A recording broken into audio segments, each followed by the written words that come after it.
In this video, we're going to learn about Newton's method. And so first off, what is Newton's method? Well, Newton's method is a method for approximating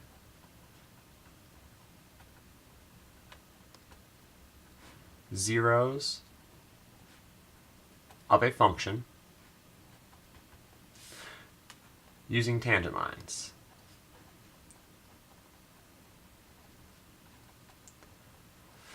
So basically the idea here, and I'll get more specific when we see an example, is if I have a function, and this will be the graph of a function, I want to estimate the zero here. I can do that by taking some point close to here, and instead of having to deal with this curve, whether it's quadratic, cubic, trigonometric, something like that, which could be very difficult, if not impossible, to solve algebraically, I can use the tangent line and see where this hits the x-axis. Now you see it's not exactly equal, but it'll be close.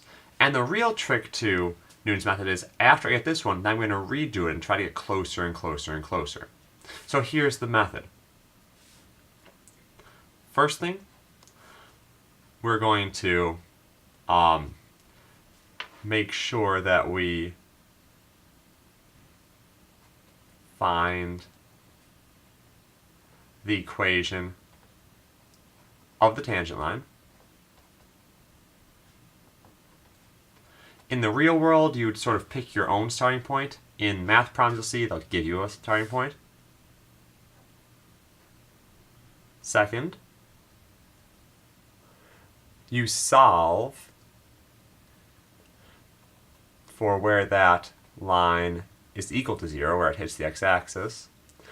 And then you basically repeat for as many times as you need to until you get as close as you need to get. So let's see a couple of examples. Now feel free to skip through them if you want. I'm first going to show an example done completely by hand. I've already done it, so I don't need to worry about messing up the computations myself, but I'll show how you could do it without a calculator at all. Then I'll show what that means graphically, and then I'll show you guys a shortcut. So if you really don't care and just want the shortcut, there will be a link to the time on that in the description below, but I'd rather that you guys understand what you're doing. So, given f of x equals x squared plus 2x minus 5, estimate a 0 of f of x using x naught equals 2 and 3 iterations of Newton's method. So, before I get started, I need to deal with these two functions, so I'm going to have to deal with f of x, which is x squared plus 2x minus 5, and we have to deal with f prime of x. These are the things I'm going to need to refer to get the linear approximations. So I'll try to do each step in a different color. I'm going to start at x naught equals 2. I need a point and a slope to make a linear approximation. So f of 2, when I put 2 in here, 2 squared is 4. 2 times 2 is 4. 4 plus 4 is 8. Minus 5 is 3. So that gives me the point 2, 3. I also need the slope, f prime of 2. 2 times 2 is 4, plus 2 is 6. So my first linear approximation will be 6x minus 2 plus 3. And I'll set that equal to 0. 0 equals 6x minus 2 plus 3, subtract 3, divide by 6,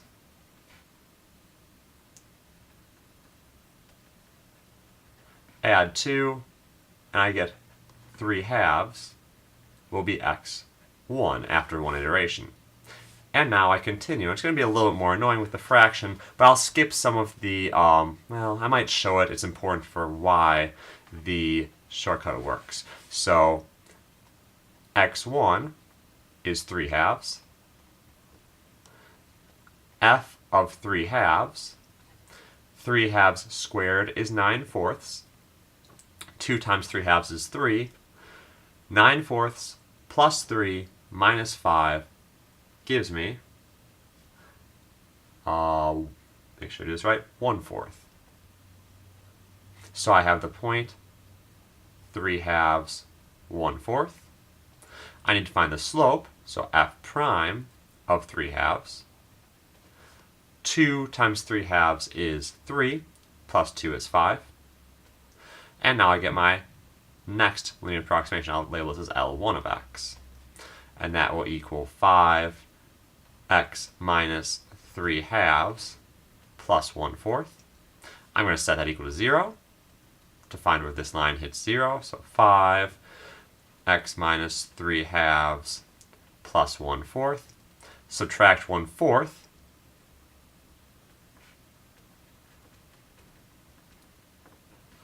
Divide by 5.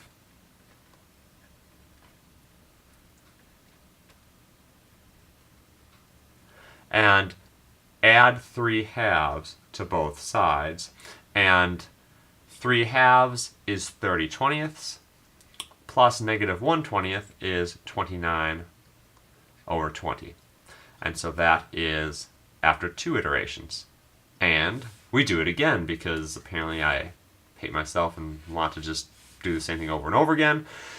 So now it gets even uglier. So x2 was 29/20. And you'll just sort of, you're just going to want to believe me on this. I did the computations using a calculator. But f of 29/20, plug it in, 29/20 squared is, let me think, that's going to be over 400, 29 squared, well 30 squared is 900, minus 30 minus 29, that's going to be somewhere around 841, but, let me see, I do plus 2 times this, all minus 5, and just believe me, we get 1/400. If you really want to plug it in or do it longhand and get the answer. F prime of 29/20 is actually a little bit easier. 2 times 29/20 is 2.9. Plus 2 gives me 4.9. I'm going to put in the fraction, so that's going to be the same thing as 49/100. And so my final linear approximation will be 49/100, x minus 29/20, plus 1/400. And now I go through and do the same steps. So set equal to 0.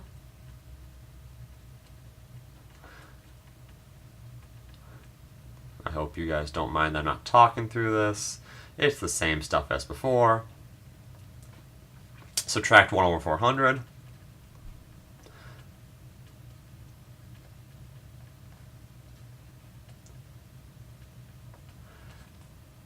Divide by this fraction or multiply it by the reciprocal. So the 100 and 400 get me to a 4. 4 times 49 gives me 196. Hopefully I didn't mess that up. I'm just doing that on the fly. Equals x minus 29/20. And then add this to both sides, and so we get my answer, x sub 3 after 3 iterations is 2841/1960, which is approximately going to be equal to 1.449-ish. Okay, so that is what it looks like if you do it completely by hand. Again, I would have to actually show a little bit more work up here and maybe down here for my computation because I can't work with fractions that easily in my head. Let's see graphically what happened. So this is just a zoomed in graph. I'll zoom out at the end to show you everything and sort of get it one-to-one all around. But we have our curve. It is curved. It is a parabola. We just are pretty well zoomed in. And I start at 2. I make my tangent line here and follow it and see, oh, I stop at 1.5. So I go from 1.5 up to the curve, and I make another tangent line there. And now I'm at 1.45. Now it's very hard to see here. I'll put the other one up, and then I'll take them off and zoom in some more. So I put my x at 1.45, go up to the curve, and make a final tangent line, which you can see is just a little bit different. And I now get to my 0, which is about 1.44949. Now, I could get even closer, but with this many steps, that's probably as well as we can do. So it's a little bit tricky to see. Let me take these off. So we went up to the curve, which you can see is a little bit off, and made my other tangent line to get there. Okay, let me zoom way out so you can see this function in all its glory. Let me try to go 1-to-1. Bam. Okay, keep on zooming out. And hey, look, it finally looks like a quadratic. So, again, what we did graphically, get rid of all this mess.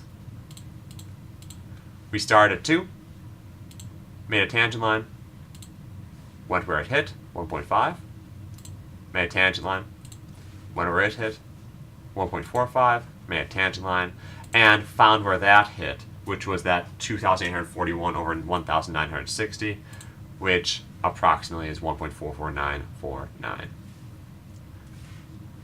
All right. Now, finally, what some of you might care about, or I guess before that, what could go wrong? Well, there are 2 things I can think of off the top of my head. I guess if I'm making a video, I probably should have thought longer, so I'm not thinking off the top of my head. But 2 things that can really go wrong that I can think of here. One is something like this. So if I have a function, let's just consider a sine graph.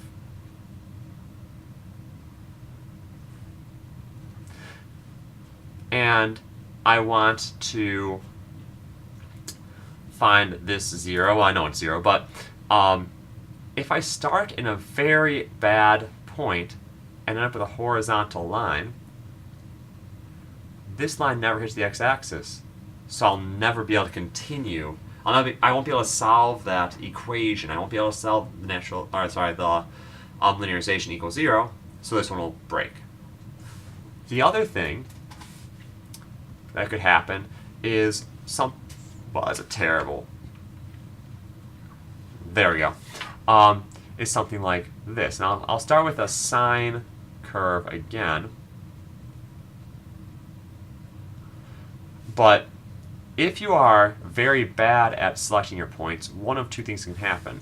You can end up where I'll choose this point, make a tangent line, go up to this point, make a tangent line, and end up in a cycle.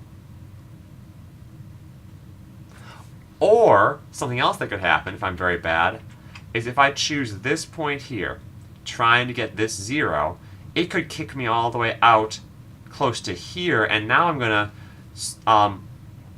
shrink into this 0 here, not that 0 there. So there are a couple things that could go wrong, but in general, Newton's method helps me sort of zero in on a 0 of a function. Now the shortcut, okay? It seems like a lot of work, and this stuff here is a lot of writing, and there are a lot of opportunities to make some mistakes. So what can we do? Well, if you notice, every single time we solve this, we pretty much are doing the same thing, just with different numbers. We always subtracted the output value, the f of x value, divided by the derivative value, and then subtracted, or I guess we added the x value. Or put differently, for any of our linearizations, we had f prime of x sub n times x minus x sub n plus f of x sub n. And we set that equal to 0.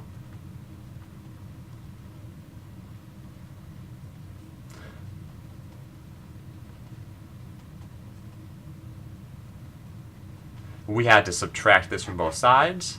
So we had negative f of x sub n equals f prime of x sub n x minus x sub n. We had to divide by the derivative.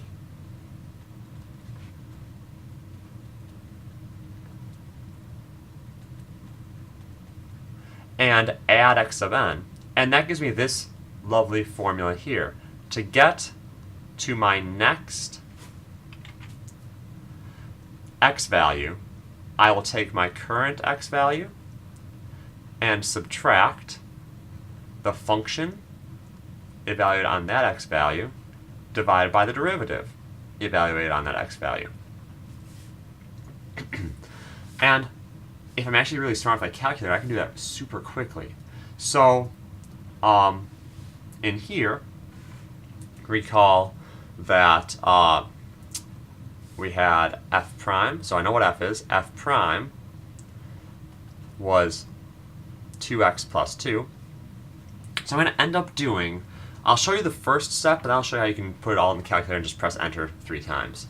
So to get to x1, I'm going to do x naught minus f of x naught, and I'll type it in here for now. So 2 squared plus 2 times 2 minus 5 all over f prime of x naught, 2 times 2 plus 2, and lo and behold, this will work out to 3/2. And I can continue that again and again and again, or I can be smart and just in my calculator. So here's what I do. First, enter x naught.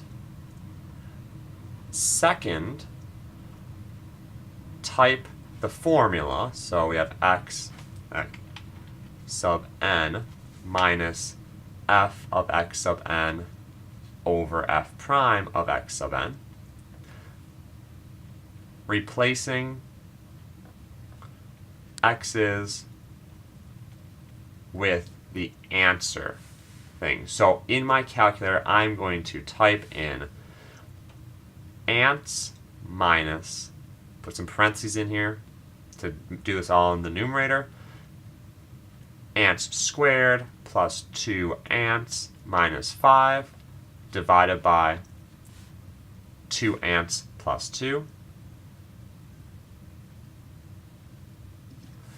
And all you do from that is press enter the correct number of times. So let me pull this up and show you. I'm going to start by getting the x naught into the system, so I'll press 2 and press enter. And then from there, I'm just going to say, okay, I want to repeat this ants minus this function inside parentheses, so ants squared plus 2 times the answer minus 5 divided by the derivative function, 2 ants plus 2. And why this works is the following. The ANS always takes the previous answer and puts it in. And I want to iterate on these. So right now I have 2 in the system, so it's going to replace all of these by 2. When I press enter, it now has 1.5 or 3/2 in the system. So when I press enter again, it just puts 1.5 into all of those. 1.45. And when I press enter again, it just puts 1.45 into all those.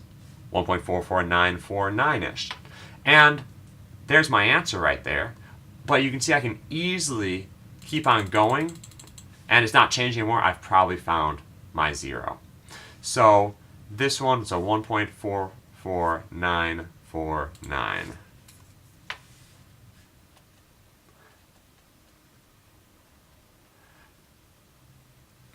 This way is much quicker if you have one of those calculators, and even the scientific calculators, the TI Scientifics, will allow you to do that same exact process. It makes it so much easier, and as long as you're careful about typing this part in, less likely to make a mistake. I hope this helped out. Feel free to comment below if you do have any questions.